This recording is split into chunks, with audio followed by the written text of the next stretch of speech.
morning, everyone. Welcome to Coffee and Football, presented by Adam Lowy and the Lowy Law Firm. I'm your host, Blake Monroe, where I'm joined daily by Bobby Burton and Jerry Hamilton. Tell us where you're checking in from this morning. Tell us what you're drinking. Get your questions in as well. We got a loaded show. Of course, we'll have Tony Hills joining us here in a little bit, and then we'll also be joined by Texas head baseball coach Jim Schlossnagle.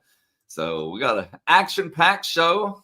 But first, speaking of action, guys, college football playoff rankings came out last night, and I want to get to that immediately. As you can see here on the screen, Texas comes in at number 11, which, Jerry, that's actually what we talked about yesterday with Heather Denich's prediction. So she was right on. But Ohio State, Indiana, A&M, Alabama, Georgia make up your top five, followed by Ole Miss, BYU, Texas Tech, Oregon, Notre Dame, Texas, and then Oklahoma, the top 12. Yeah, look, what was the ridiculousness of the AP poll was not going to happen in the college football playoff rankings. Texas was going to be ahead of Oklahoma. That was going to happen. They're going to value the head-to-head, right? That's what's going to happen. Look, Virginia's one spot ahead of Louisville. Same thing. It's a consistency there. So I look, Texas is I didn't know if they'd be 10, 11, 12. I knew they'd be in that area code.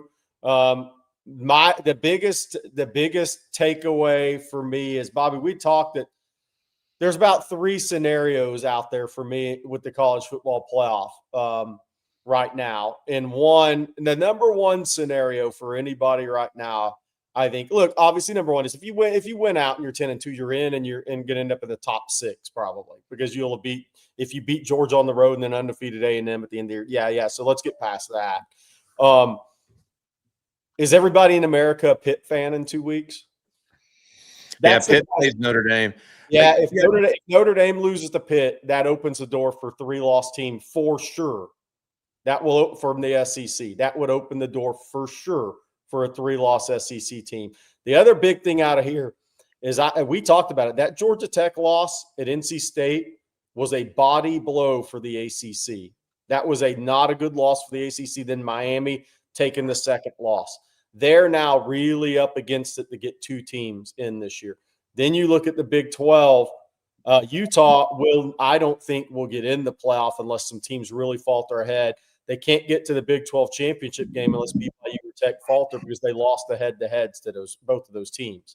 So whoever wins the BYU Tech game, as long as they both win out, Utah doesn't get to play for their conference championship, and I do think that would hurt them since they lost to both BYU and Tech this year. So there's the easy scenarios: 10-2. Texas would be a top 5-6 type seed because other people will lose, and that means you beat Georgia, right? And that means some other things are going to happen. But does Notre Dame get past Pitt on the road? And I don't think Pitt's a great team, but if they happen to lose that game, that opens the whole thing up for a 3-loss SEC team. But they have a 1 or 2 loss Navy team going to South Bend this weekend too to play Notre Dame. I think that, someone mentioned Notre Dame higher than us. Here's we talk about head-to-head mattering in Texas versus OU, Jerry. Well, how about Notre Dame having 2 losses, yet still ahead of Miami, who they lost to? Yeah.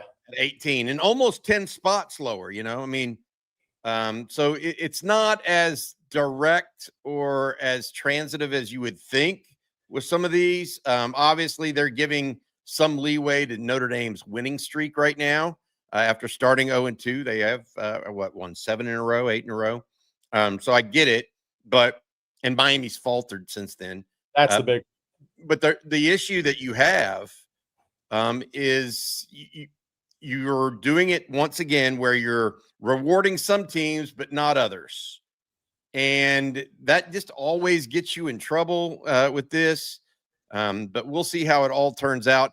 BYU Tech plays this weekend. Obviously, that's a huge game. Oregon, by the way, goes to Iowa. Iowa only has 2 losses. The real loser here, I think, is the Big Ten. I mean, frankly, the Big Ten last year got 4 teams in. They're max going to get 3 teams in this year. And that's if Oregon wins out. Otherwise, I don't see how the Big Ten, either USC, Iowa, Michigan, any of those teams jump. The only way Michigan jumps is they have Ohio State left on their schedule. I don't know that a 2-loss USC team can get in. How about that? If the real value in this that I saw is 6 of the top 12 teams in the country are SEC schools. 3 through 6, A&M, Alabama, Georgia, Ole Miss, and then Texas, Oklahoma at 11, 12. The SEC is going to get 4 teams in. Period. Oh, for sure. And the ACC may only get 1, the Big 12 likely 2, the Big 10 may only get I think they're going to get 2 with Utah's hanging out there. Utah's ranked ahead of Miami, USC, Iowa, Michigan, all those 2-loss teams, Jerry. Yeah, so I think Utah, and they're not going to lose on the way out, so they're going to push them down after winning. We'll see. My point being, I think the SEC is destined to get at least 4 in. The Big 10 right now is going to struggle to get 3, especially if Oregon loses. Outside of that, I mean, we'll see where it goes. ACC just 1, Big 12, it looks like likely 2 to me. Yeah, and I'm not there on the Big 12. We'll see how it plays out. Because again, Utah lost to both BYU and Tech. If they don't if they don't get to their conference championship game, I'm not. A lot depends on the Tech BYU game, who wins that game this weekend. If you're the Big 12 right now, you're hoping Tech beats BYU. They play again in the conference championship. Then one of those winners is 12-1, the other's 11-2. That's probably your best chance to get 2 teams in, because Utah's not going to get to the Big 12 championship game unless BYU or Texas Tech falters down the stretch. That'll be interesting. Like if USC wins at Oregon, how much do they jump? That's the question. The biggest thing for me too is if there's a 9-3 scenario out there, and let's just say we're playing the if game. If Texas is 9-3 and USC's 9-3, the way it's set up right now is the SEC is going to get 5 and the Big 10 gets 3. And boy, is that going to be fun and funny.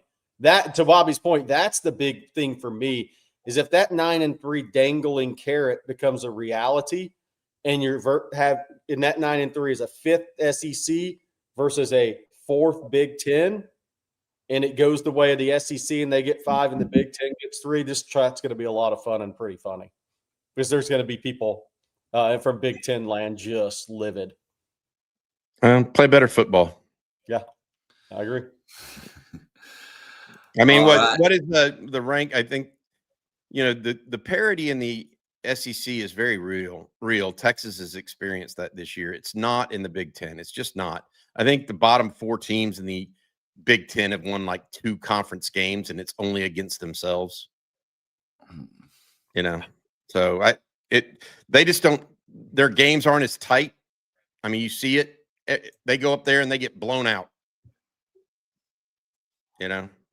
It's just a different league, different level of competition. Not necessarily at the top, by the way. I mean, Ohio State's a great team. Indiana may be a great team. Oregon's a really good team. The problem is that, their 8 through 14 are really average or below average. That's the problem with the Big 10. And they can't run away from that right now. They can't. Well, Bobby, I tell you what, why don't you tell us about Adam Lowy and the Lowy Law Firm? I can do it. Thank you to Adam and his firm, LowyLawFirm.com, for sponsoring On Texas Football. Adam and his group have been helping injured Texans for more than 20 years now. Texas Law School grad. Adam focuses on helping people who have been injured in a car wreck, truck wreck, automobile accident of any kind, from 18-wheeler to ATV. They have done a tremendous job representing folks. If you think you might be due compensation, reach out to Adam and his firm for a free, no strings attached consultation. That's LowyLawFirm.com. Adam Lowy. Give him a shout if you need him. LowyLawFirm.com. Thanks, Adam, for sponsoring On Texas Football, bud. I had a couple of comments before we move on here this morning. First off, this one from Caden. Thank you, Caden, for the super chat. It says, happy birthday to my dad, Ron, who is tuning in all the way from Brazil. Like you, Bobby, he had to endure his kid becoming a fighting Quaker instead of a Longhorn. Hoping you can share some sympathy and good wishes. Congratulations to your dad, Ron, all the way in Brazil. Does he live in Sao Paulo or Rio, or what kind of tropical destination, Caden? But yes, my daughter did end up going to Penn and not the University of Texas, much to her father's dismay. I'm sure your dad was the same way, Caden. Yeah, and happy birthday, Ron. And thank you for tuning in. Then a couple of college football playoff comments while we're still on that. Longhorn Blood says, good morning, guys. Memphis being in the playoffs is like having a Canadian League team being in the NFL playoffs. What are we doing? And then Bandit says, if we don't beat Georgia, I don't really care about the playoffs. I mean, but a lot of people do. Yeah. Yeah. So I go back to the first one, the first super chat. Memphis. Yeah. So what's going to be interesting with the G5 is what happens if San Diego State runs the table? They beat Boise this weekend and they go 11, 12, and 1. And I know people don't really care about it, but it is of note because of a 12-team playoff. Actually, who is going to get in is the G5 because they're going to beat themselves up in the AAC, and they already are. What if San Diego State sits out there and goes 11 and 1 on the West Coast and nobody's paying attention? And I know Bobby's doesn't care, but it's going to be. My problem isn't this. Yeah. My problem isn't whether it's San Diego State or Memphis, Jerry. I could care less, or Boise or whoever. Yeah, it's what Sugarcane Day says right now. This is a playoff, not a charity. Right. And at this point, it feels like a charity. If San Diego State goes 11 and 1 and all this other stuff, okay. I mean, I don't know who they won or beat or lost to or any of that other stuff. But this idea that a G5 school needs to get a chance to have representation in this is bunk. North Texas, for example, you really think North Texas is going to? I mean, they wouldn't be able to stop the run. I mean, it's just. I don't disagree with you. It's fundamentally wrong to automatically assume that a Power 5 or a G5, excuse me, school should be in the playoffs, and they've written themselves into this as a giveaway of sorts, and they need to undo it in the next playoff version if they can. I don't know if they can because they're so into this idea of equity when equity doesn't actually exist. Yeah. But I mean, it's look, when it goes to 16 teams, I don't really care. I think it's good for college football. And I get the argument, by the way, for sure. I get it. And I think 10 years down the road, it's not even going to be a discussion point, maybe even sooner than that. But I guess, we can assume a lot of things. We assume the SEC is a lot better than the Big Ten. Well, last year, the Big Ten was 11-6 in bowl games, and the SEC was 8-7. It didn't play out that way. So we're assuming a lot of things in all this. But, right now we assume that the SEC is just master class to the Big Ten. Well, last year it didn't work out that way. Well, they also sat half the players at the SEC sat out. And players sat out for a lot of teams. It's part of it. Not as much if you look at the NFL. But I'm just saying, if we're going to assume everything, we got to take all the assumptions into play here. But I agree in principle on the G5. But where we're at now, for the people that actually are looking at it now, it'll just be interesting to see how it plays out from the G5 perspective, who that team is. Well, Texas in the college football playoff would have been the last team out under these current rules yesterday. So it does matter. Yeah. Yeah. Well, I mean, look, if there's but the way it plays out, all these teams aren't going to be 10-2 either. No, I agree. Yeah. I agree. I mean, Texas and Georgia play, Alabama and Oklahoma play. There's a lot of meat left to go. A lot of losses to be left. Yeah. I agree. I just think it's setting up where at least 4 SEC teams make it, 100%. Maybe 3. That's how they set it up last night. Yeah, no, I think at least 4. The question is, will they get 5? And to close out, Jeff Carey says Notre Dame is not a top brand when you look at average viewership stats for the last 4 years. More viewers, more money. Maybe not. They've kind of relegated themselves to NBC for a while.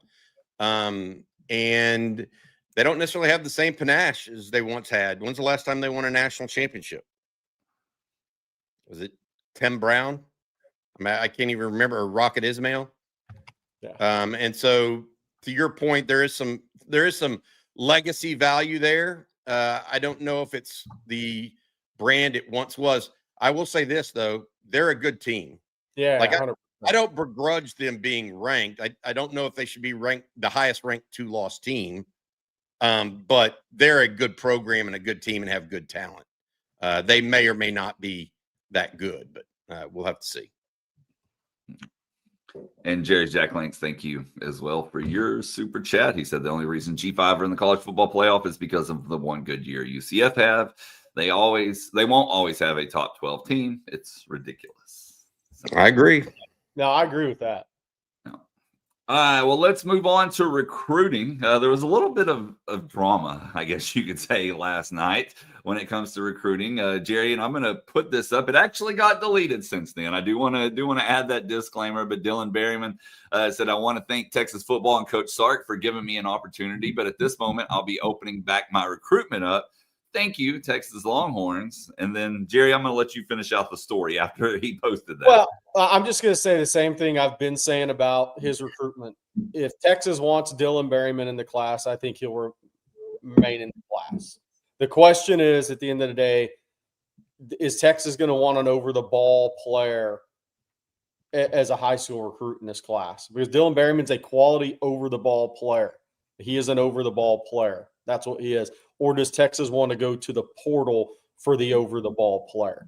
I think they want to go to the portal for the over-the-ball player. I think if a spot opens up on the defensive line, I think it'll be more of a versatile fourth high school defensive lineman. And I don't think it's out of question Texas offers another guy out there. And that could be high school or that could be JUCO.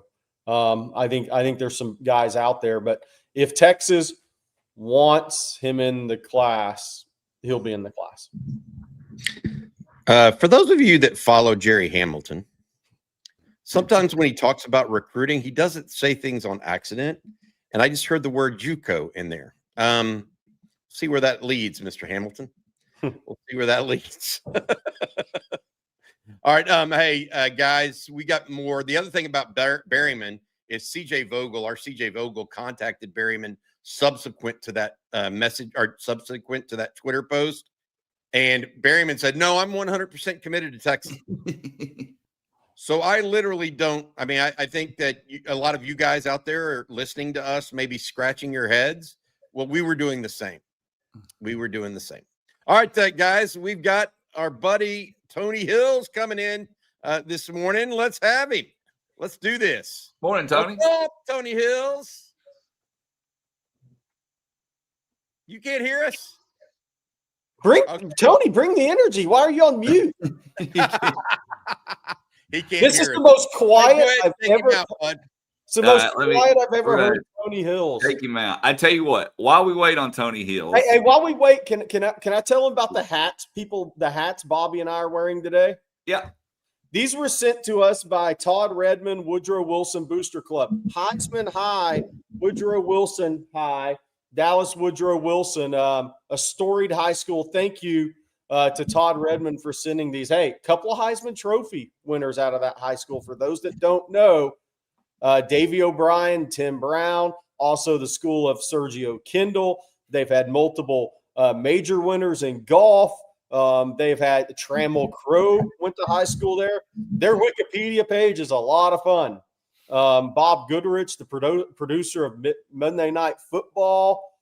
He's a Texas High School Football Hall of Fame member. Great high school, storied tradition, storied Wikipedia page of high schools in Texas. They had a Pulitzer Prize winning author, Lawrence Wright. You name it. But thank you very much to Todd Redmond, the Woodrow Wilson Booster Club, for sending us these Heisman High hats. I really like it. We're one of only two high schools to have a two Heismans in their thing. And then Santa Ana Mater Dei out in California ended up getting three with our friend Bryce Young from Alabama, along with Matt Leinart and John Hort from Notre Dame way back in the day. By the way, for those asking, after Tony Hills, we'll get into the Texas my thoughts on the basketball game. But All right, first, before we get into Tony Hills, Bobby, Yep. Mint Mobile, Yep. please. I'll do it. You know what doesn't belong in college football plans or interrupting Tony Hills? Your wireless bill. While you're planning trips and barbecues and 3-day weekends of Texas football games or listening to Tony Hills, your wireless bill should be the last thing holding you back. That's why you can make the switch to Mint Mobile. It's the wireless plan I sent my son off to college with. With Mint, you can get the coverage and speed you're used to, but for way less money. And for a limited time, Mint Mobile is offering 3 months of unlimited premium wireless service for just $15 a month. So while your friends are sweating over data overages and surprise charges, you'll be chilling literally and financially. This year, skip breaking a sweat and breaking the bank. Get the new customer offer and your 3-month unlimited wireless plan for just $15 a month. MintMobile.com/OnTexas. That's MintMobile.com/OnTexas. Upfront payment of $45 required. Limited time new customer offer for 3 months only. Speeds may slow above 35 gigabytes on unlimited plan. Taxes and fees extra. See Mint Mobile for details. And if you'll tell us about one other one, Bobby Burton. I can do that. And this is one that I've just started using, and I absolutely love it. And it's Warby Parker. For those of you who don't know, I wear glasses. If you're like me, when it comes to eyewear, you need a high quality, easy solution that's affordable. That's why I use Warby Parker. Easy, affordable, and the selection just can't be beat. Glasses start at just $95 and include prescription lenses with anti-reflective, scratch-resistant coatings. Add another pair and save 15% off both when you purchase 2 or more prescription pairs of glasses or sunglasses. Free shipping and free 30-day returns. Guys, I have progressive lenses. I got my glasses in 10 days after ordering. That's better than my actual local shop. Warby Parker has over 300 locations to help you find your next pair of glasses. I used the actual website. You can head over to warbyparker.com/OnTexas right now to try on any pair virtually. They actually have this cool feature where you can put your face in there and actually see what the glasses look like. That's warbyparker.com/OnTexas. warbyparker.com/OnTexas. All right. And I know why he exited the chat real quick. Let me fix this screen. Sorry about that. I'm going to bring in Jerry and Tom. Out there on the Texas Longhorns. They tried to frame them with the pictures they painted, y'all. It's a crying shame. You understand that? But let me tell you something. I won't let them change me. Why? Because I remain. What's up, OTF? It's your man, Tony the Tycoon. We are here. I want to tell you guys something real quick. I know y'all got questions, and I might have answers, but here's the thing. Yesterday, something great happened. On November 4th, 1984, greatness touched. And I 41 years of life, one of the best gifts that I could ever receive is standing on the University of Texas football soil of all the hundreds of thousands of Longhorn fans and the millions and millions that are watching, and be recognized and remembered for something that we did as a collective unit in 2005. And on top of that, watch these Longhorns, who everybody has stomped out. They're not good. Arch sucks. The only thing they can do is this. All of that narrative. And here we are, beating one of the top 10 teams in the country, one of the only 2 teams to do it. And then on top of that, have to overcome phantom no calls, 2-point conversions that didn't happen. And at the end of the day, we still remain. What a great day to be a Longhorn. It is 8:40. I am here, and OU still sucks. Let's go. How many holds from Vanderbilt did you see on the second watch, Tony? 50 on the million. offensive line. 50 million. Like, I mean, it's ridiculous. Jerry, like, the number doesn't matter. The reality is, if my man is doing what they call them, pirouettes, if my man is doing pirouettes in the backfield and the offensive line does this, you know what time it is. The fact that you didn't call that is amazing to me. But my brother brought something up on 3rd and Longhorn. And we were talking about it when we were going there to shoot that too. He said one of his friends reached out to him and was like, hey, let's not forget Vegas had the line between 2 and 3.5. And I'll be god darn 34-31 won the score. I'm not saying, but I'm just saying. Yeah. Hey, Tony, one of the things I noticed was the offensive line play, and I think other Longhorn fans did too. Yeah. Art Manning had time on Saturday for the first time all year. It felt like he could sit back there and kind of pick people apart. Yeah. And boy, did he do it. Was it as simple as Cole Hudson inserted at left guard, Connor Robertson being better, his third start? What did you see on the offensive line that allowed Texas? I mean, because Vanderbilt's pretty good at getting after the quarterback, and Arch's jersey didn't really – it got hit once, and it was a touchdown pass, to be honest. I mean, what was your thought? Yeah, and even on that last play, you know, that's a guy that's left unblocked, right? He's a side adjustment. So you're going to take a hit. But all in all, man, they kept him clean. Here's what I saw, Bobby. I think it's a combination of all things. I think Sark found a personnel that he really likes with the 11 personnel. It balances up the defense. I definitely believe that when you implement Hudson into the offensive line at the guard position, it's a place that he's comfortable with because he spot played a lot last year. But also what I believe it is too is think about how they were attacking Arch. Heavy blitzes. You haven't seen a 60% blitz rate on teams that are usually 20, 30%, and everybody has the formula on Texas, light them up, they can't do anything.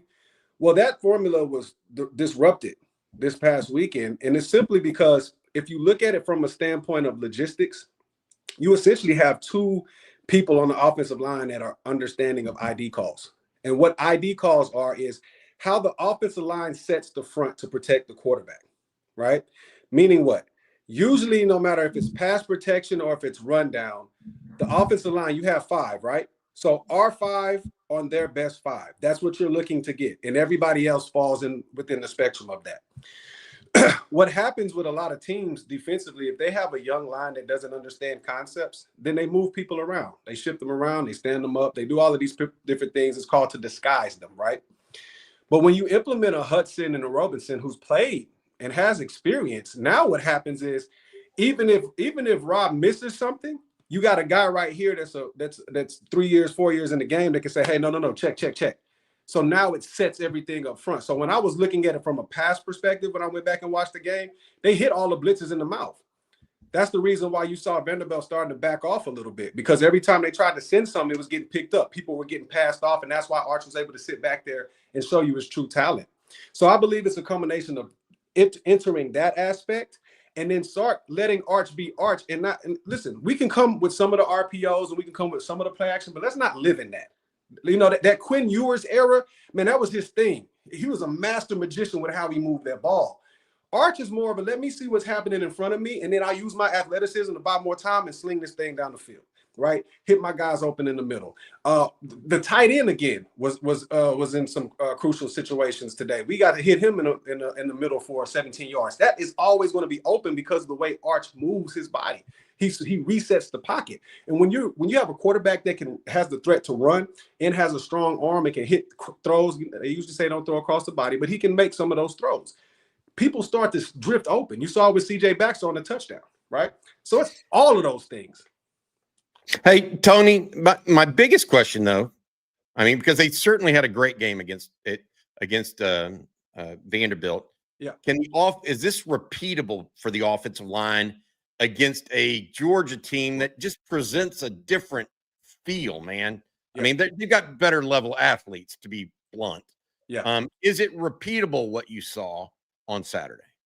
I believe that it's repeatable, but I definitely believe that there are some things that we're going to have to do different, right? I would like to see the pocket rolled a little bit. I would like to see a little bit more of that last year Michigan game plan where we stretched them out and made them chase the ball. And we did it here too. We allowed the pass to open up the run, the horizontal, Ryan Ringo's first play, those type of things, the receiver screens, and stretch them out horizontally and then come back with tight inside zone or wide inside zone and some of that duo, right? That power no puller on those third and inches. You're going to have to mix this thing up a little bit because of the athleticism. But here's the thing. First of all, Texas goes undefeated this week. I'm just letting y'all know that, right? But we have a week to get healthy, right? And I believe that that's one of the things that's going to help us with the Georgia game is being able to get our guys back and to go into this game full-fledged. Defense is going to have to play lights out. I believe offensively, I believe we'll have a good game, but it's good on good, man. And on good, here's where you're going to have to beat Georgia. It's not just about are the plays and the execution, repeatable for Texas. Here's where Texas is going to have to actually go in and beat Georgia. That's the only way you're going to win this game. You got to go in and beat them. And it's situational football. On 3rd and 2, I gotta have it. I cannot have offsides, right? Or when it's 3rd and long, right? We gotta get off the field, right? In those crucial moments, the last 2 minutes, right? If we have the ball, we gotta put points up on the board. If we're on defense, we gotta get them off the field. It's going to be times in the game where we call it situational football. Those are those moments to where you look back and you're like, that's a crucial moment. We got to win that. Whoever wins that battle, that's who's going to win the game. Whoever wins the penalty battle, that's who's going to win the game. And we got to be able to run the ball. For this game, I would love to see Sark stay committed to the run regardless of the result. Yeah, I would. Because here's the thing. You have to run the ball. This is not a thing where we're going to try. No, it's not a try. It's not a try. If you're going to beat Georgia, go back and look at how Georgia Tech plays Georgia. You have to run the ball. The reason why you have to run the ball is because it shortens the game. You don't want to keep giving Georgia too many possessions because at the end of it, they're going to execute. It's the same thing that they just did last week. Now, another phantom call of not catching the ball, whatever. But at the end of the day, if you give them opportunities, they have proven throughout years and throughout this season that they're going to make the play that they have to make to win the game late in the 4th quarter. When we find ourselves in those typical situations like Georgia is, we have to be that team. That's what I believe is going to be the turning point for us beating Georgia. And it's funny, and I'll land the plane here. It's so funny because this reminds me a lot of Big 12, Texas versus Oklahoma. Like, in order for Texas to get to where they have to get to, they got to beat this team. So now it's like in the SEC, in order for Texas to be where they want to be, seemingly the past 2-3 years, we got to beat this team. So here we are. Yeah, Tony, 100%. Because one thing that's going to happen in the Georgia game. Kirby's team's going to play like their life depends on it against Texas, and they're going to bring physically everything they have to that football game. So it's going to be very similar to the Florida game. They're going to come out and try to punch you in the mouth a few times to start the game and see what happens after that. That's Kirby's MO. That is how that program is built, and that's what they'll do. How much do you think it helps? And I'm not saying Sark needs to help. All these coaches learn things from previous teams that play Georgia. How much do you think it helps Sark to have what Kalen DeBoer did against Georgia's defense this year? Because this isn't 21 Georgia, and what Lane Kiffin did. Yeah. Last year, Ole Miss played Georgia 2 games after Texas did. This year, Sark has the tape on what DeBoer did and what Kiffin did against Georgia. Because this isn't 21-22 Georgia defense. They're gettable, but their linebackers are damn good, and you have to control them to start. Absolutely. Yeah. So here's the thing. You want to know, like, when you look at all of the things that point upward towards Texas getting the victory against Georgia, if we could go back and pull the statistics on what Sark record is after bye weeks, we would come to find that it's really favorable. Sark is one of the best coaches that I've seen to where when he has a bye week, he's able to unravel the heck out of people's tendencies. Right? So Georgia is a physical team. All right, that's great. Are they susceptible to hard count because they want to get off the ball? So maybe now Arch is in there. We're going on 2. We're going on 3, right? So maybe get some of those cheap plays. I believe what it's going to allow him to do when you look at what Kiffin did and DeBoer did is it's going to allow him to see what were the tendency breakers. What were the tendency breakers that they were able to uncover about this defense? Where is the weakness at? Because when it comes to being able to do something with our athletes, there's nothing that we can't do. We have skill guys all over the field. So what is the thing that Georgia is susceptible to? Is it the tight end? Are their linebackers weak in pass coverage? Okay, do I need to be a little bit more aggressive in the middle of the field? Right? Hey, we know that they want to stack the box. Is it more toss sweep like we did against Vanderbilt where we actually scored? Shout out to Red Zone. We actually scored a touchdown running the ball in the red zone. Can we get outside on these guys? So I believe he's going to have time, Jerry, to be able to figure out what these offensive guys did to Georgia from a tendency standpoint, as well as, listen, you can go back and watch the Tennessee game too.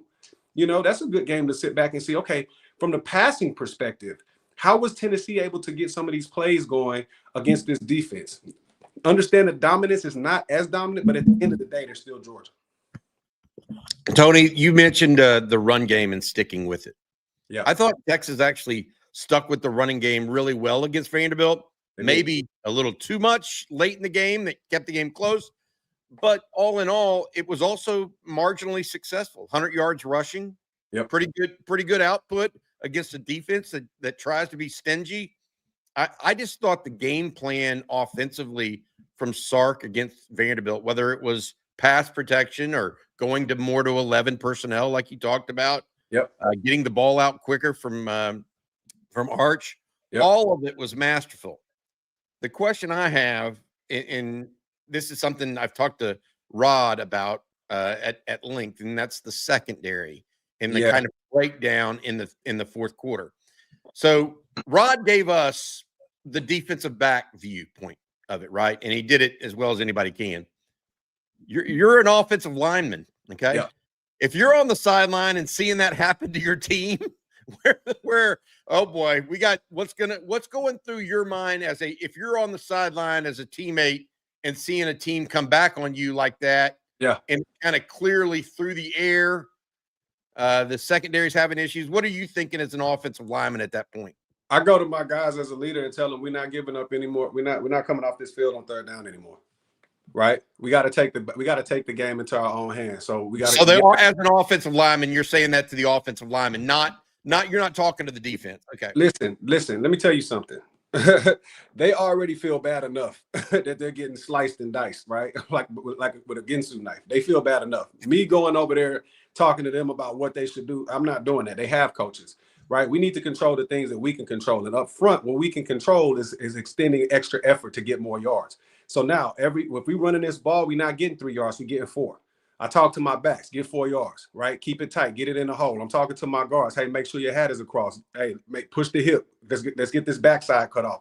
I'm reminding them the importance of what we need to do to stop this bleeding, right? Because when you go into a 4-minute offense and you start getting up and picking up first downs, all of that stuff goes away because they're not getting so many possessions. The problem that happened with Texas with the total meltdown is that they started getting too many possessions, right? And I understand, like, we talk about sticking with the run and things of that nature. Sometimes what happens, and I've seen this with offensive coordinators, is you can get caught in a lull, right? To where you're kind of like searching for the particular one that's going to work. For me, if I'm looking at a situation where we're in 4 minutes and I'm looking at this offense and it's 3rd and 2 and I want to run the ball, I'm running duo. I'm running double. That's the play that gets me 3 to 4 yards every pop, right? We're putting Baxter in. We know they're going to try to come down line, but here's the reason why I like that play. It's like playing football in a phone booth. Everything gets muddled. So what happens is a lot of times when you have the offensive line that's able to establish the movement up front, those linebackers get caught up in the gaps.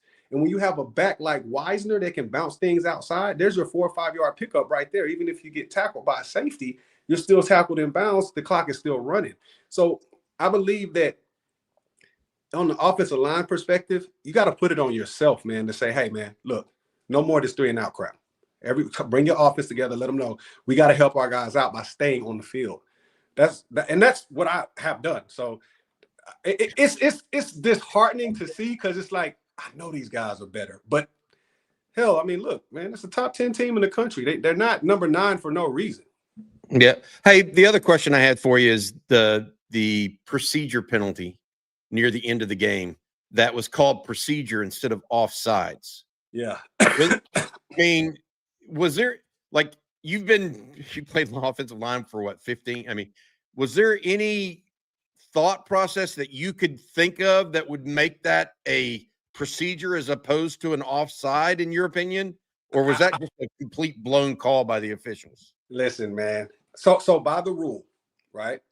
If your defensive lineman is infringing across the line of scrimmage, and that action causes the offensive line to jump, right? Which is the reach out that you saw. That is on the defense. That is offsides on the defense, right? I don't know how you call that. Yeah, I don't either. Right? And on top of that, Bobby, you're looking at it from a situation to where if you go back and watch it, I believe the sideline judge on the boundary actually called it on the defense. When they got together, they reversed the call, right? And what was the line? What was the line on the game, Tony? Say it again. What was the line on that game? 3 points. 3 points, right? So I don't know what he's looking at. Maybe he can explain it, right? Or maybe he just comes back and say, hey, you know what, guys, human error, I missed it. Which I know, look, from our standpoint, we're like, that's shaky. But at the end of the day, man, here's what something that Major Applewhite used to tell Jeremy, and I agree with that. And I actually heard him say it before to the running backs when he was there in the offensive line room as well. Don't let the Zebras dictate the outcome of the game, right? So, I mean, we know that we're supposed to get certain calls, but we're not going to rely on that. Let our play be so great that it overshadows the human error of these referees. Now, with that being said, that sounds real good, right? And I love it. But that 2-point conversion, that is ridiculous. Because look, with the offsides procedure, it's like, okay, that's right now, bang, bang, okay, whatever. But when you have the ability to go back and review it and to look at it from multiple angles and still make that call, not saying, just saying, Vegas had it between 2.5 and 3.5, and we laid it on 3. That's all I'm saying. Yeah, I agree. Tony, I don't believe anything anymore with what all's coming. We've had an SEC crew suspended forever this year. Yeah, it is in part costing guys jobs. Now they're getting great buyouts. Yeah, but it's not just costing games anymore. It's costing people jobs. You know, my thing is, where is the accountability for these calls that are blatant, right? We have a misholding call here or there, but like I'm saying, the things that are like, if you're a back judge, your only job is to look at what's going on inside of the box between the offensive line and defensive line. You see a guy running this way and somehow ends up being pulled back this way. How do we not call holding? Then the person that does it does this.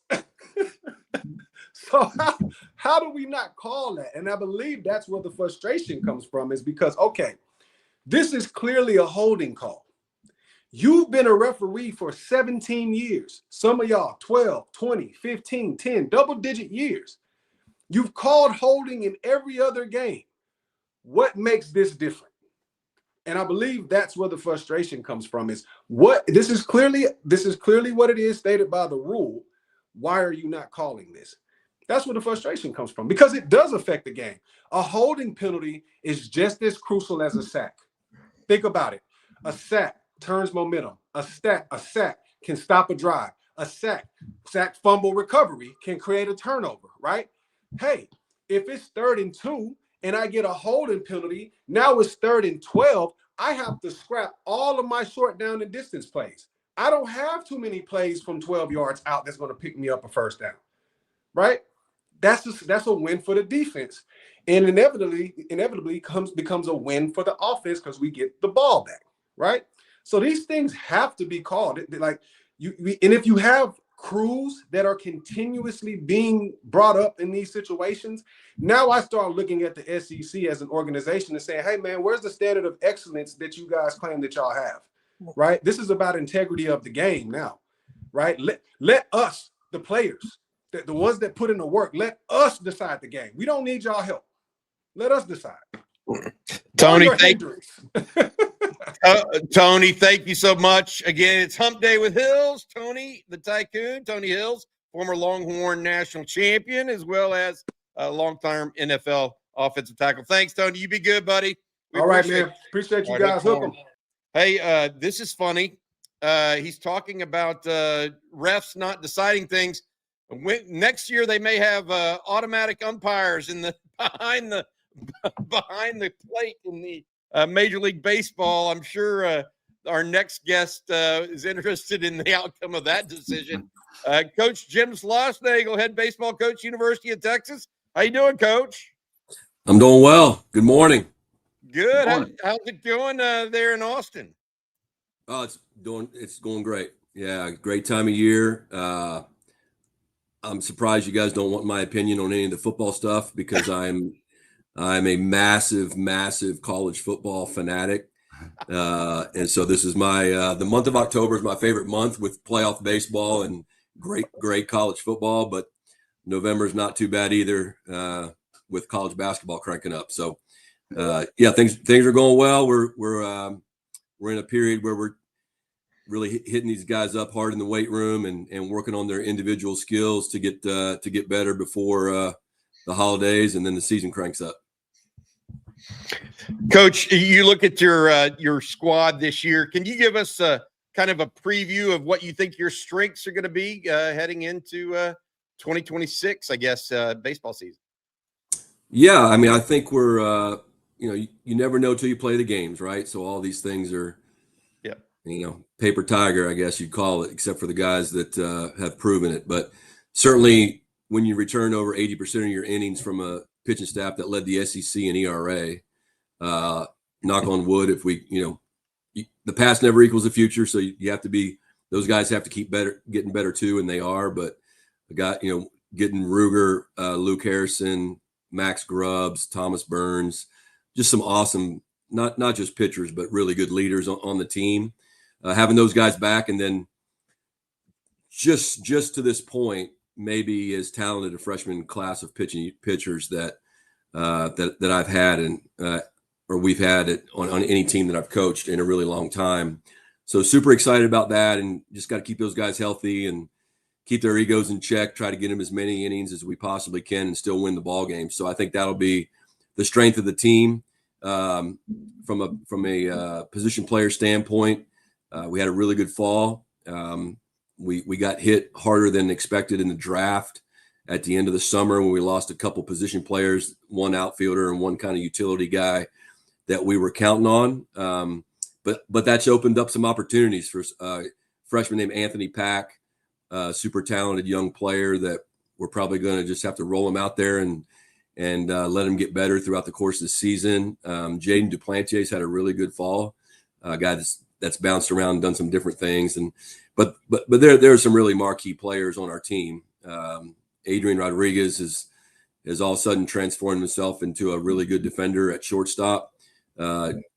Good transfer catcher in Tenney, outfielder in Robbins, Mendoza's, Borba. Those guys have all gotten better. So in an age of as we head towards smaller roster sizes, you really need versatile players, and knock on wood, you can't have too many injuries because you just don't have that many bodies. Whereas in years past, you would have extra players. So I would say the strength of the team probably be on the mound, and then our offense. We need Jonah to get through the football season healthy and strong, and then I'm really excited for him to have a little bit more of a head start on baseball than he did last year. So we're excited and ready to go. Hey, you're muted, Jerry. Coach, I wanted to ask you about Carson Tenney. He's a name that's been brought up a lot by Texas fans. Maybe for those that have more or less read the bio and kind of read the stats but haven't seen him, what kind of describe him for the Texas fans ahead of the first time they're going to see him in person? Yeah, I mean, you're certainly going to notice him when you walk in the ballpark. He's a big dude. I mean, he's super physical. Last year, there were 3 finalists for the Buster Posey Award, which is the best catcher in college baseball. And of course, we had Rylan at that ceremony, and Carson was the other candidate along with the coach the catcher at Coastal Carolina who won it. So he can really catch. The analytics on his catching are outstanding. Hit 17 home runs. Got a lot of bat speed. He hits the ball. There's probably 3 or 4 guys I've coached that hit the ball significantly harder than anybody else, and he's in that group. and just a really good guy. I mean, really coming into his own from a leadership standpoint, which is a big question mark for our team this year. You don't just snap your fingers and replace, great leaders. That they don't grow on trees. You have to develop them over the course of time, and he's evolving into that, and he can do that as a new player. He's got a great story. He was very, lowly or not recruited much. Ends up at Notre Dame, blows out his ACL, doesn't play much as a freshman, and then kind of evolved and came on the national seat as a sophomore. So great kid, loves Texas. I mean, loves it, and big personality on the team, and really expecting big things from him. I want to talk about a guy that gets a college football experience too. Notre Dame and Texas, good for him. Watching games, but question from the chat. I'm interested. This has been a big topic. What are your thoughts about Coach Vitello leaving Tennessee for the San Francisco Giants job? Just thoughts in general around all that college baseball, MLB, and is that maybe a trend we see in the future? Well, I think it should be. I mean, not necessarily for me, but I think it just shows you, number one, excited for Tony. Tony was on our staff at TCU for 3 years, and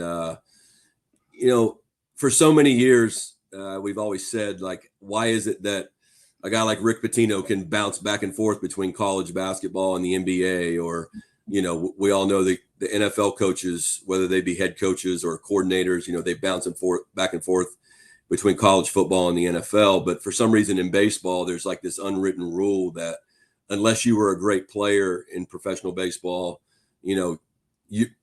college baseball is kind of beneath us, or you know what I'm saying? And same sport, different game. But as after COVID, the draft's been shortened, to only 20 rounds. There's fewer minor league teams. So this is the golden age of college baseball. So there's 162 games is way different than 56, but the gap between the two is narrowing, and it has narrowed. So I'm excited for Tony. I hope he does great, because that'll just open the door for other people.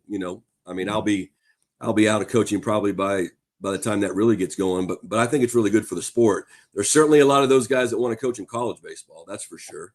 Because anytime I have a job opening, I'll get 100 emails from minor league coaches and some major league coaches that want to be in college baseball. But I'm excited for Tony. He's single, no children, 47 years old. Boy, what an opportunity for him to go out there and have that experience. He did such a great job at Tennessee, and if it doesn't go great, I'm sure there'll be plenty of schools that would love to have him back as their coach. Hey, Sloss, I want to go back to Jonah for a minute, because obviously he brought a lot of energy to last year's team. He did very well for you, but I want to dig a little bit deeper with that. And a lot of fans are curious about how that works between you and the football staff. Can you kind of expand on that relationship and, what you see for him this year? Yeah, well, first of all, Sark and I have a great relationship. Was with him yesterday. We talk often, communicate often. Brandon Harris and I communicate often. Last year, I don't think that, Jonah coming in middle of the year with the guys, Michael Taft and the guys we return in football. And I probably shouldn't speak to their roster because I don't know it great. You guys know it better, but I don't know that there was much of a sense of urgency to get Jonah sped up. So they really did a good job of just letting him be and being a baseball player. I think as his role in football evolves, that they may want him over there some in spring practice and stuff like that. Sark hasn't mentioned that to me, but that's what I anticipate, and that's okay. I've been through it. I had a player at TCU that was upcoming quarterback, Chad Huffman, and we were flying him back and forth between practice and baseball games, kind of like a mini version of Dion, the way except we didn't do it by helicopter like Dion did. But Jonah's he's such a good athlete.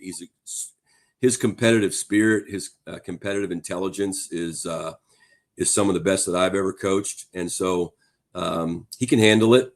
But I'm sure as he evolves more in a role with football, we're going to have to balance that some more. And Sark's done that, and I've done that. So we have plenty of experience. We just got to make sure we take care of Jonah and keep his mind clear. And then we have one other question for you from the chat before we let you go, and this from Rocky P. I know you touched on it a little bit at the opening, but incoming freshmen, who you're most excited about and who you see really making that push for playing time early?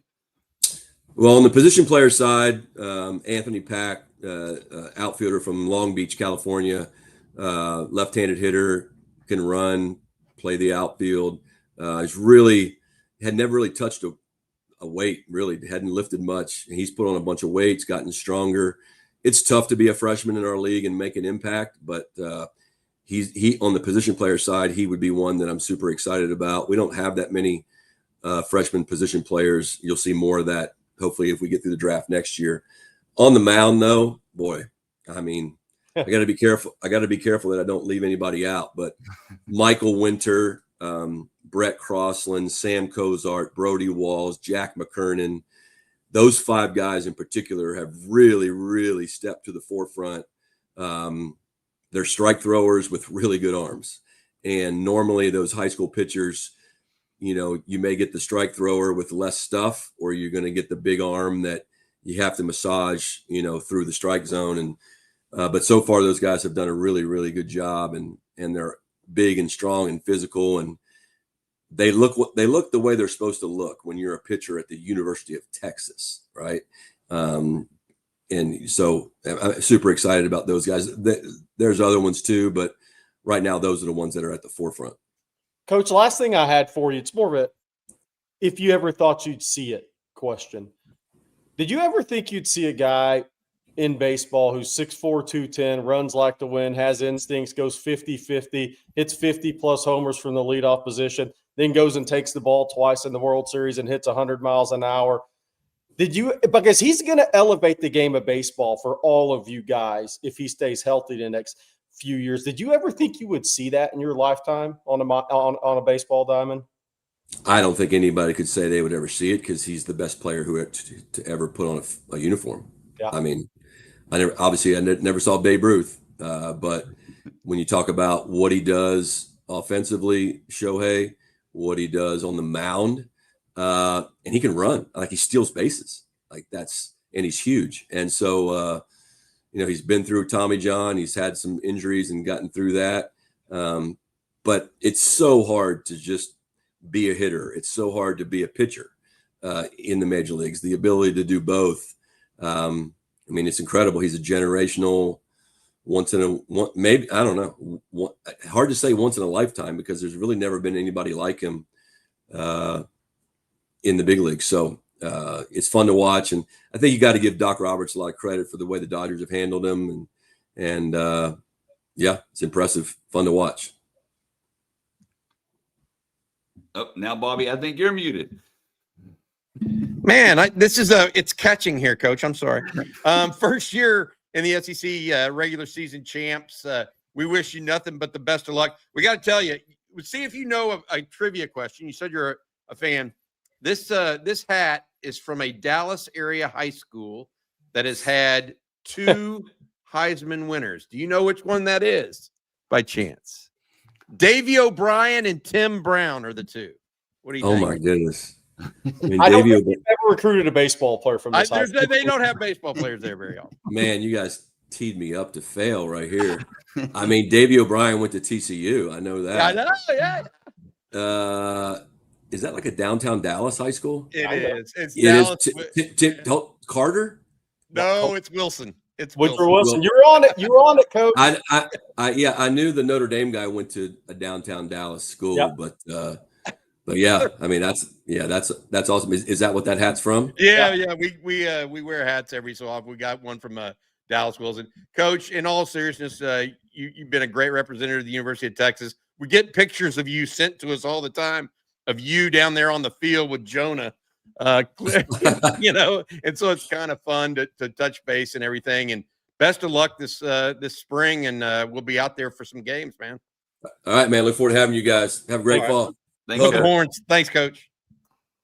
Good guy, man. Good guy. Yeah. Knows his stuff and friendly. And he is. It's interesting what he did last year with a roster that wasn't kind of his own making. Yet still ended up winning the conference. very strong output from him.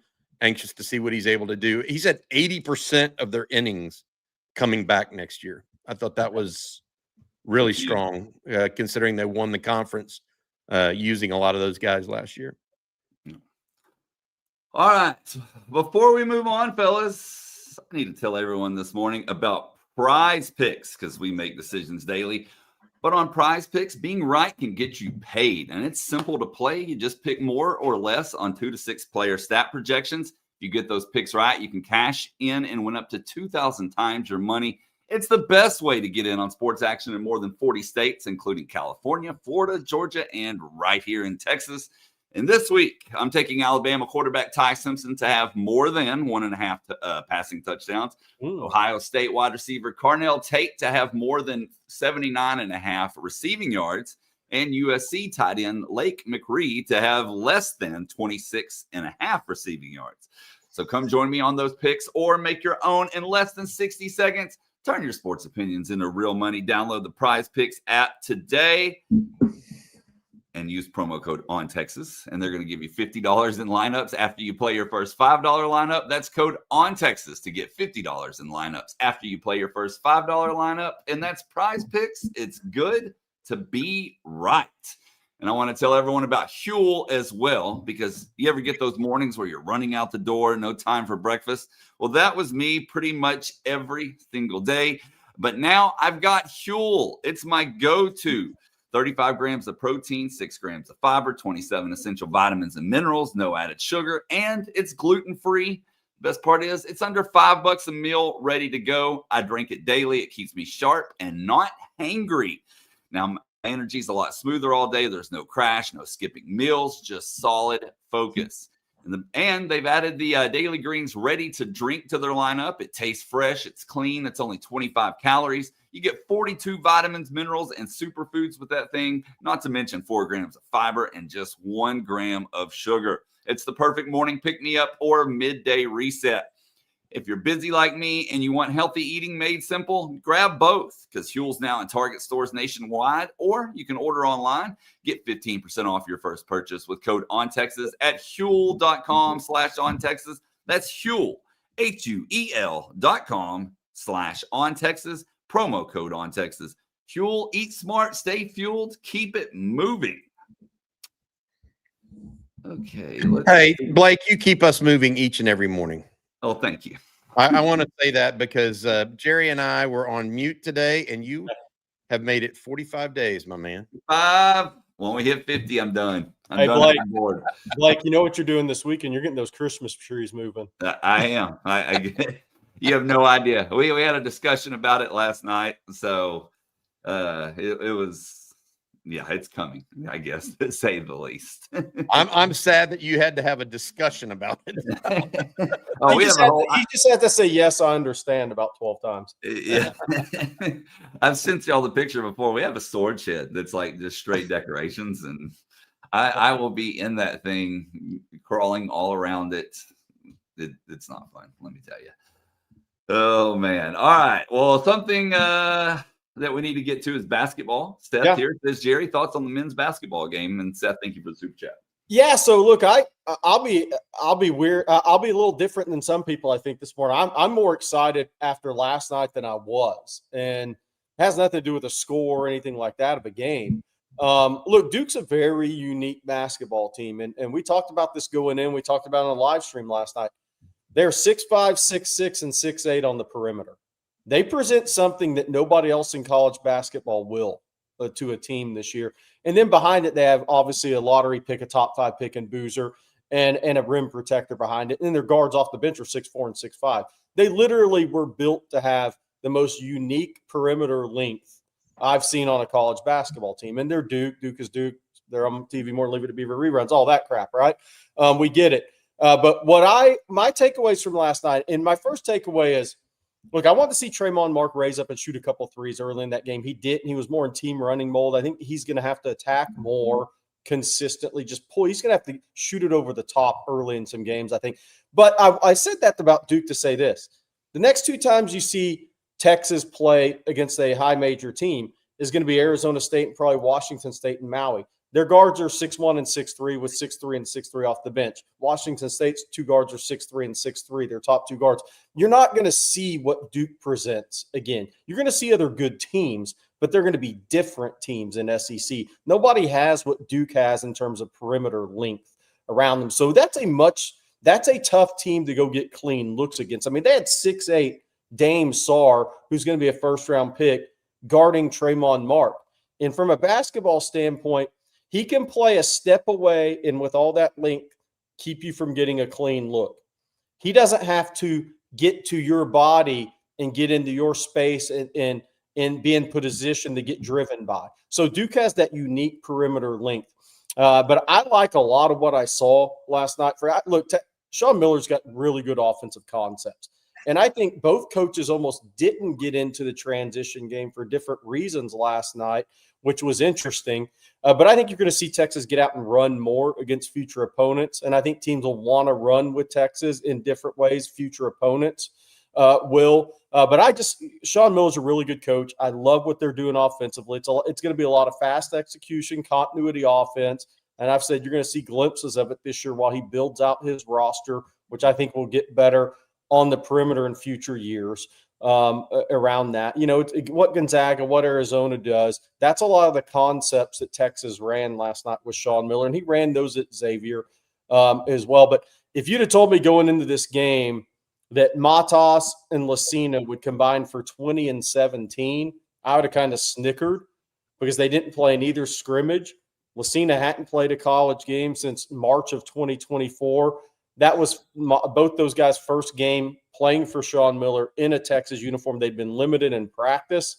And you can't have 9 turnovers from the center position. I mean, the biggest thing for me with Texas wasn't what certain players didn't do offensively. It was because of who they were playing and the uniqueness of the Duke team. It's the unforced turnovers. That's the thing that is a game killer. You can't have 9 turnovers from the center position in a college basketball game. And 2 of those were charges. And we talked about Matas has a high foul rate. He's got to learn. He had a very high foul rate at FAU last year, but I really like him as a player and where he's going to go. But he's got to learn to play without fouling, especially on the offensive end, because he takes himself out of the game and he keeps himself from being able to play over either shoulder and being that guy you need him to be. Lucina will play better. But the rebounding carried over for both those guys. The ability to guard the rim, guard the paint carried over for both those guys. A lot of positives from last night for this Texas team. I'm more of after 10 games, I'll give you a real snapshot look of a team, not after 1 game. I mean, that's a road game against a team that's going to be a 2 or 1 seed. They're really good, but they're unique. It's not that they're good, it's that they're unique. NBA talent-wise, that's the most talented team Texas will play this year. Duke was the most talented team last year. That doesn't mean you're going to win the title. They didn't last year. But I really liked a lot of what I saw from Texas last night. Dalen Swain, if he keeps making perimeter shots, he'll be gone and off to the NBA draft if he makes that big of improvement. I hope to get Dalen Swain 2 years because I think he'd be special his last year. But if he makes those types of jumps on the perimeter, then it'll be 50-50 at best because he takes a big leap because he's a really good player. But I liked a lot. Nick Cody, that's his first extensive action in high major basketball. He played 5 to 10 minutes in 4 SEC games last year, but he was coming off the knee. It was inconsistent. I think he'll continue to get better. I see the upside of this team having a chance to be pretty good. We'll see how it goes. There's so many variables in basketball. It's a 31, 32-game regular season. You got to stay healthy. You got to keep building. All those parts kind of have to start fitting together. Sean Miller's got to build that rotation. Like a kid like Declan DeRue, since he wasn't in for the summer, and he's one of the foremost talented team prospects on the team, since he wasn't in for the summer, he really missed the key time. He gets in August. He's behind a lot of the other guys. He's trying to learn on the fly the systems under Sean Miller. He's trying to learn how games are officiated in the States versus in EuroLeague and the leagues he's played in. It's officiated a lot differently. He's got to kind of take a step for them as the season moves along, become a little bit of a scoring threat to go with his athleticism and length. But I like a lot of what I saw. Texas has a really good basketball coach. Best days of Texas basketball are in front of them, and I think this team will build and get better. And like I said, Duke's a unique team the way that roster was constructed, and it was constructed really well. you're not going to play anything like that the rest of the way. You'll play good teams, but even like a Florida's 6'2" and 6'3" and 6'3" at guard. They're not running out there with that perimeter length like Duke is. Nobody has that perimeter length. All these teams are a little different. Arizona doesn't have that perimeter length like Duke does with that level of player. So I really liked a lot of what I saw last night, game one, and I think this team will keep getting better and better because Sean Miller's a really good coach, and they'll play better offensively. I think some of the players will play better offensively. Some of that's matchup dependent. The one guy I've always maintained that will have a good season this year with the change in coaching is Jordan Pope. He's not an isolation ball screen guy. He is going to be much better in Sean Miller's offense. Good stuff, Jerry. Hey, Jerry, before we got to get going here, I had to ask you about Texas and recruiting. We mentioned earlier in this broadcast, Dylan Berryman, even though he tweeted last night that he is no longer committed, he then tells us he's 100% committed. Do you have any other news on a player? Like we're hearing new visit maybe set up with Dre Quinn, the young man out of Atlanta. Any other recruiting news that we need to hit on this morning? Yeah, the Dre Quinn, we had been reporting that November 22nd for Arkansas was a likely when he would make an unofficial visit. That November 22nd is where Texas has circled. Briston Martinez, potentially, likely, whatever you want to call it, makes an OV that weekend. I think there is possibility of some other guys, which we won't get into now. I think another thing that'll be interesting, I don't think Texas is done offering 2026 guys. I still think there could be an offer or two out there. For those that don't remember the dates, it was a year ago, November 1st, that Grayson Littleton picked up a Texas offer. So, I mean, that was deep in the process. The Texas staff will be on the road later this week. It surprise me if there's another offer goes out, potentially maybe on D-line, maybe at linebacker, maybe at defensive back corner. I don't think it would surprise me at all. But I think it'll be interesting to see what that visit list looks like as we get closer to November 22nd. I think a couple of pretty good names will be added to it. So Dave Atch asked, Aaron Smith decommitted from Ohio State. Texas tried to get him on an OV. Did they go out? Texas backed off of Aaron Smith. That'll be interesting. So Ohio State pretty much punted Aaron Smith so they could take Micah Smith from Vero Beach. So who Texas had been on, yeah, right? So if that's telling, that may be telling of that recruitment. All right, well, we got a couple of super chats that we got to get to before we get out of here. But first, Bobby, I need you to tell us all about Adam Lowy and the Lowy Law Firm. Yep, absolutely can do it. Adam and the Lowy Law Firm have been helping injured Texans for 20-plus years. If you've been injured in a car wreck, truck wreck, automobile accident of any kind, from ATV to 18-wheeler, reach out to Adam at loweylawfirm.com. That's loweylawfirm.com. Adam's also been a sponsor here for us at On Texas Football for more than 2 years now, and it's been very, very helpful in making programs like this and state of the program that we'll be doing later today possible. Thanks again to Adam and his group. Again, give him a shout if you want a free, no-strings-attached consultation at loweylawfirm.com. And Jerry, if you would be so kind, tell us about one of your favorite places. Of course, that's Hayes City Store. Yeah, there are very few restaurants that once you go to, you immediately know they're just special. Hayes City Store is one of those places. It's scratch-made Texas comfort food. They've got their famous truck stop enchiladas, award-winning chicken fried steak, and homemade desserts. All of it absolutely delicious, all of it from scratch. There's also live music 6 nights a week with 50 beer taps, ice cold long neck, and tasty margaritas. If you're going to go game watching on Texas Off Week on this Saturday, that is a great place to do it. There are 13 TVs alone in their ice house, perfect for those game days we're talking about. And they even have brunch served from 10 a.m. to 3 p.m. every Sunday. Hayes City Store is dog friendly, and they have a tree net for kids. Join the folks out at Hayes City Store and bring your whole crew. For more information, check the website at hayescitystoretx.com. Hayes City Store, it's uniquely Texas. And Culligan. Yeah, look, man, you gotta have great water filtration system. You gotta have water you trust. When it comes to your water your family drinks and uses every day, you don't want it to cut corners. That's why for over 90 years people have trusted Culligan. And here in Austin, Culligan Ultrapure has been serving the community for more than 60 years. Culligan Ultrapure provides high-quality residential water treatment at an affordable price, including reverse osmosis systems, water softeners, and UV purification lights.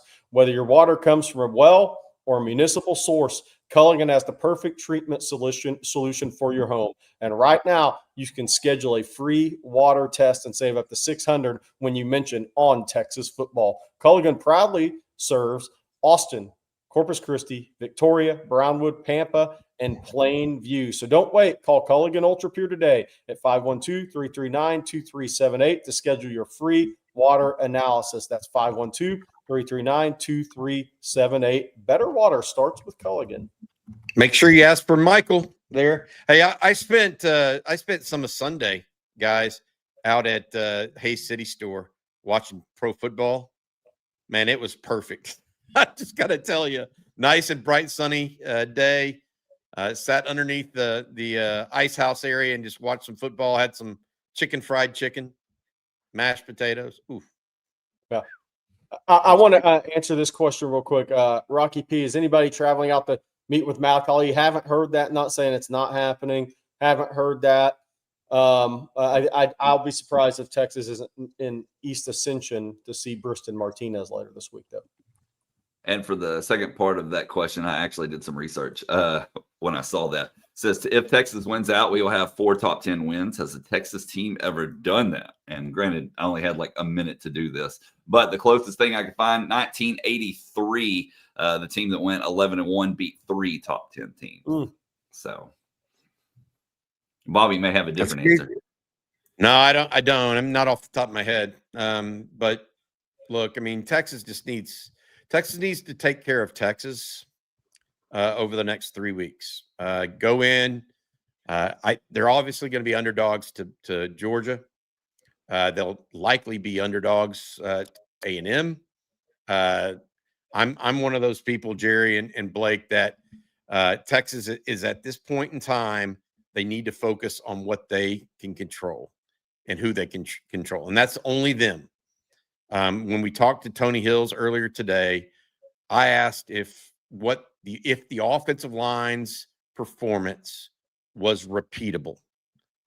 What they did against Vanderbilt's repeatable for them against Georgia. He said it is, but there are caveats to that. Yeah. Right. And so I don't think Arch is going to get all the time in the world to sit there and pick people apart like he did against Vanderbilt. You know what? That's normal. People don't do that against Georgia, really. They don't get that. But if you can mix some of that with better play on defense, you can be in this game. I mean, you have a better defense than Tennessee. You have a better defense than Ole Miss. Yeah. So it's going to have to be a team win at Georgia, and we'll see where it goes. All right, we got 2 super chats left, guys, that kind of go together. So I'm going to read this first one here from Parth Brooks. It says BYU and Tech at 7 and 8, Utah at 13 means Big 12 may be a 2-bid league. Pulling hard for Pitt over Notre Dame, says Parth. Also, I now think we are better off beating Georgia and losing A&M close for a college football playoff bid at 9 and 3 versus losing Georgia and winning the next 2. Now, with that said, Jerry Jack Links wants to know, who do you like the Texas chances more against, Georgia or A&M? I think they're about the same right now for me. I mean, I think Georgia is a more I think A&M has the best offense in the conference. I'll put that out there. I think Georgia may have the second best offense or third best offense in the conference behind Ole Miss. But Georgia definitely has a better defense than A&M. A&M's defense can be had. Now, they've got a great pass rusher in Cassius Howell. I would say that they're very similar. Jerry's Jack Links. The only thing that would be different is that Georgia is an away game. And if Georgia's an away game, it's going to be hard.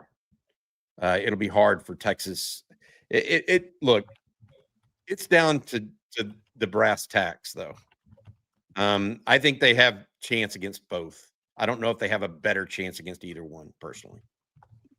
Yeah, I think the big thing is when looking ahead, way ahead to A&M. I guess they're second in the country in sacks to Texas right now. Texas played one more game, 32 sacks in 8 games. Multiple guys that are getting after the passer, especially from that edge position, that linebacker position. So they're really going to be blitz heavy against Texas. That'll be a Georgia and them are going to present different tests because Georgia's front is not going to rush the passer as well unless you have really breakdowns on your offensive line. It's their linebackers is where all their pressure comes from. A&M can really bring the heat with their defensive front this year. So it'll be two different challenges for the Texas offense. All right, guys, that's going to do it for today's episode of Coffee and Football, presented by Adam Lowy and the Lowy Law Firm. I want to thank Adam, along with Mint Mobile, Prize Picks, Huel, Hayes City Store, Culligan's, and Warby Parker, all for sponsoring today's show. Of course, also a big shout out to Tony Hills and Coach Jim Schlossnagle for joining us as well. That was awesome to get both of them on back to back. Bobby, what you got for everyone later? We got the state of the program coming up. Rod, myself, Jerry Hamilton, going to sit down and talk a little Longhorn football on this off week. May think about doing some grades 3/4 of the way through the season. The offense looking up the last 2 games could change a little bit of that. Then also we have the live stream tonight. Make sure you check us out around 7 o'clock.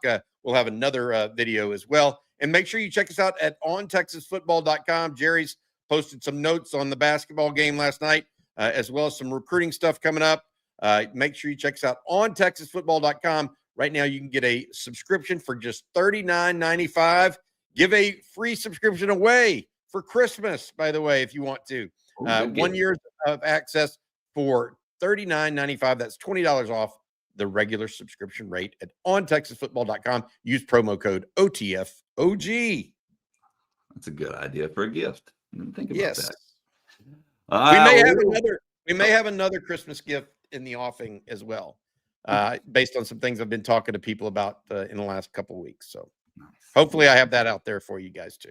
Yeah. Well, we will be back same time, same place tomorrow. Hope you all have an outstanding day today. So for Bobby Burton and Jerry Hamilton, I'm Blake Monroe, and we'll see you then. Welcome home.